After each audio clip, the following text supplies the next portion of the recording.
Kayo mga DDS senators ha, huwag niyong tulugan yung impeachment case ni Sara Duterte, namumuro na kayo.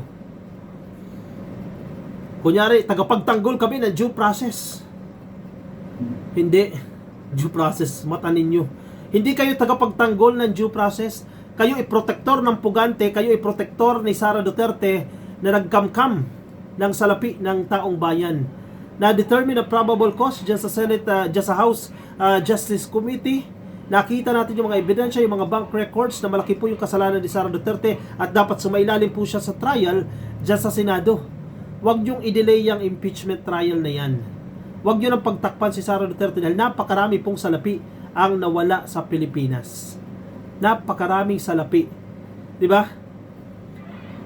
Nang una, very confident kayo, forthwith. Sige, forthwith, agad-agad. Tapos, ngayon, na nakita ninyo yung extent ng ebidensya, yung tibay ng mga ebidensya, parang kumakambyo kayo ah. Teka, alanganin tayo dyan sa forthwith na yan, mabubulgar tayo dyan. Oh, kumakambyo ba kayo? Oh, yari kayo, nagbabantay ang taong bayan, kayong the 3013, alam na yung modus ninyo, alam na yung mga galawan nyo dyan eh. Drama-drama kayo para i-delay yung impeachment eh. Tapos may mga plano pa kayo na i-dismiss na lang itong impeachment case ni Sara Duterte. Ang taong bayan nakatitig sa inyo, tinitingnan kayo kung ano ang ginagawa ninyo. Umayos kayo dyan.